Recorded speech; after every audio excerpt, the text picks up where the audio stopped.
What's going on, y'all? This is Cruz here, still at the, what is this, the SummerSlam at the Pool Party Volume 2. And right now, we're here with my man's Trez. What's going on, man? What's good, G? How you doing, my man? I'm chilling, man. I think I need another shot. I'm not gonna lie. For sure, I need a few. So what is it? What is it that you do? What is it? You know, because they said you're a producer. Is that true? Yeah, artist, songwriter, producer, man. Okay. Just musically inclined, man. Just a creative. Dope. So when did you start taking it serious? Taking it serious. I would say I probably started taking it serious for real as a business. I'll say 2018. 2018, okay. 2018, yeah. That's a year, because I think 3 people we had over here said like they started taking it serious 2018. Really? I feel like that was like a shift in like the community. Yeah, man. I've been doing it for a while. You know, I've been singing and songwriting since I was like 6. And rapping. I actually started rapping as a kid, younger. Yeah. Like, as soon as I started talking, I was rapping. Wow. And then I think as you go, people say, "Oh yeah, you're good at this," but then when you have to know for yourself and see the talent, and it's like, all right, let me actually try to make it a business and make it happen. So yeah. So what? So you said you've been rapping since you was a kid. Is that your main thing you do now? Is rap, or is it sing? Actually, I'll say it's like 60-40. 60% singing, 40% rap, and then I kind of blend them both. Dope. You know what I'm saying? Because that's the thing. But I've been doing this even before, I guess it was the thing to sing and rap. Yeah, yeah. That's kind of, that just God giving me the ability to do both. So I kind of been doing them. So I try to play with my melodic stuff with the flow a lot. But really sing like R&B singing. You know what I'm saying? And then, rap as well. Dope. So where are you from? I'm from Kentucky. Hopkinsville. Okay. And do you do most of your like moving around musically out in Nashville, or? Yeah, I moved here in 2010. Okay. And to go to Belmont. Okay. For business with a music emphasis on production. Yep. And just stay here afterwards. And that's, I started performing for the first time by myself because I've always been in groups. Okay. I come from the church, singing in quartet groups and stuff like that. Dope. And then when I got here, it was like my first time being on my own. Right. Trying to find my way. But it was dope. And that's when you was able to like become like an adult, I would assume, and like take it serious, because like even with me, I'm not from here. I moved here 4 years ago. Okay. Where are you from? Pennsylvania. Pennsylvania. Yeah. Okay. So my thing is like I had to find how to do things. I became an audio engineer because I didn't know anyone that could record me. Yeah. So I feel like in you had that because you didn't really have like a fallback. Nah. It was like you fall on yourself. Facts. And that's when you built that up. So in 2018, what did you start doing? Like, what did you start doing differently?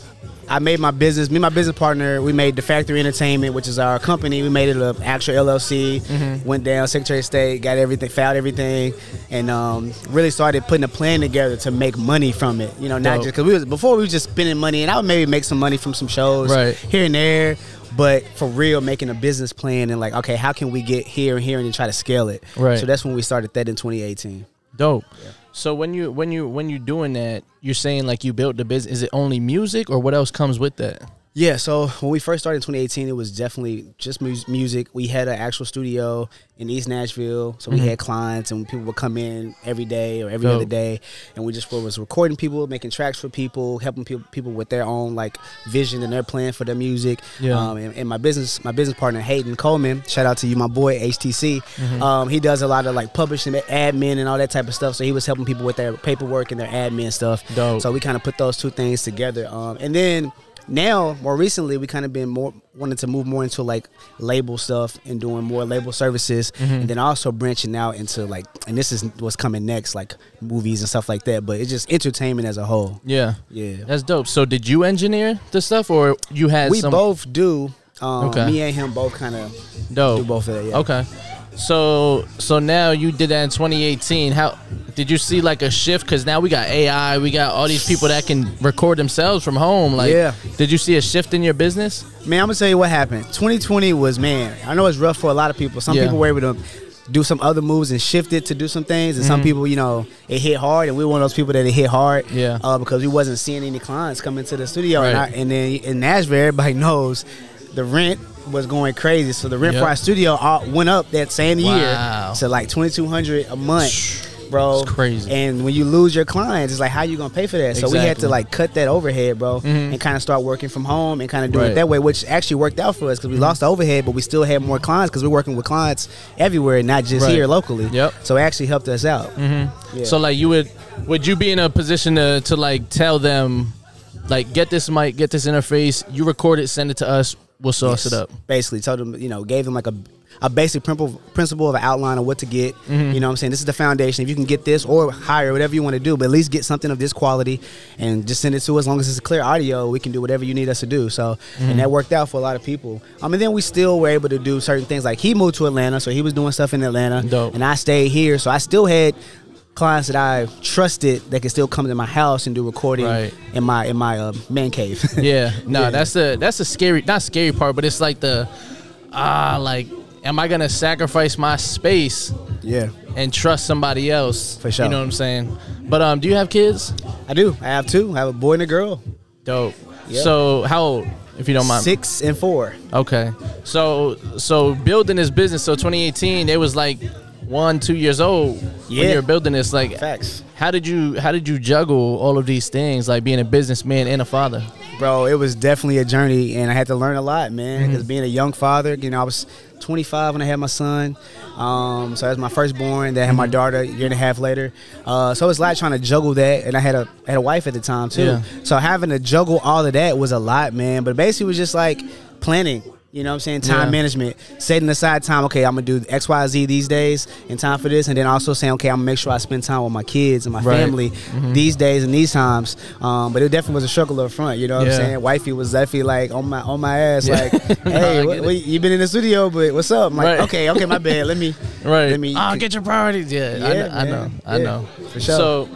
So when you're doing all this, like, understanding, like, being a musician, because you're an artist. Yeah. You're not like a singer. You're not a rapper. You're a complete artist. For sure. So do you just, like, when you're thinking of a song, does it happen like in your head and then you're like, all right, let me make the beat, let me make the hook? Like, how does that process work? Bro, it happens all kind of ways. Yeah. Sometimes it's like I could be driving, bro, and the blinker on the car click, clack, click. And I could be like, I could do that. It could be me seeing something, be inspired. Like, right now we see the people back there going crazy. The music's going, we're here talking. There's like a bunch of stuff going on. I could think about, man, what can I write about that? You know what I'm saying? Or it could just be, I hear a beat and get inspired. Like, this track is telling me this, and I try to spill what I'm feeling on the track. Right. So it just depends, bro. And that's dangerous too, because a lot of these kids, they follow trends, right? Yeah. And they're like you just said, the beat tells you things. Yeah. And these kids, they follow these trends, and it starts making them say these things that they don't really mean, but they don't know what they're putting out into the world. Oh, boy. Like, what's your view on like how there's so much access for anybody to make music now? Music is powerful, bro. Yeah. And I don't know if everybody, I don't know if it was meant for everybody just to be able to access it the way it is accessed.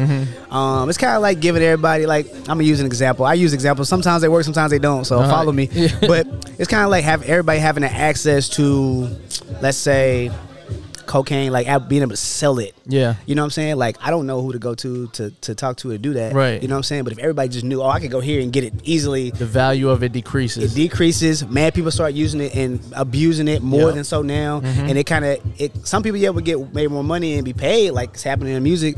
But really, is it really helping people in as a total, as a whole? Right. Probably not. And I feel like that's kind of happening with music, and that's why the value of music is dropping. That's why you only get paid point blah blah blah for a stream. You know what I'm saying? I think everyone's trying to find a way to change that, though. Yeah. You know what I'm saying? So, but I don't know if we ever can, but we'll see. I think it's turning back to where people are starting to appreciate artists more now. Facts. Instead of just the sound, like a trendy sound. Yeah. And that's thanks to COVID. Everybody got to be able to sit back and realize, like, oh shit, like I forgot I'm my own person. That's a fact. Made us sit our ass down. So bro. what's a song you got out right now that people are like, yo, like this, like people text you like, bro, you got to put money behind this. Okay, so I say the song. So I just had 4 songs removed from the platforms because I was dealing with the company. So something that happened through the pandemic is I was trying to build a business with other people. So we were all coming together using our our LLCs and putting them together to make a bigger corporation, a bigger company. Okay. And we was doing kind of creating our own like TuneCore, DistroKid. Right. Creating our own version of that. So I released all my songs that from that point on through that company. Yeah. It turns out that, and I ain't gonna say no names, but at that point, the person that was helping us over everything was actually doing COVID fraud, like what's the stuff called, the PPP loan stuff. Oh yeah. And there was some business stuff that we could get through that part. He was doing all of it for all of us, but he was lying about the amount so he could get a kickback. Right. And that messed up all of that. So that whole thing got shut down and all of my songs got taken off there. But I still have a couple up. So I would say the one that people can go and check out right now that people have been loving is it's called Trez. It's called Throw It Back. Throw It Back is a dope song, and I just released a song called Cry with my boy Esquire, man. So you type in Trez, Throw It Back, or type in Trez, Cry, Trez Bell, Cry. How do you spell Trez? Trez. Okay. Yeah, man, and dope records, man. Those R&B records, I'm trying to get back to when men were vulnerable in their records, right? You know, because the girls are going crazy. Summer Walker, SZA, all out, Jasmine Sullivan. R&B is like more like acceptable than hip hop right now. It is, you know what I'm saying? But the males is like, you know, where the males at for real? You know what I'm saying? So I'm trying to bring it back to where we can kind of get back like, oh, the dude's really talking now as far as R&B is concerned. So yeah. Nah, that's dope because we need that. Because everybody want to be a killer. Everybody want to sell drugs. I'm tired of the story. Yeah, we actually did a live music, because we do live music reviews as well. Okay.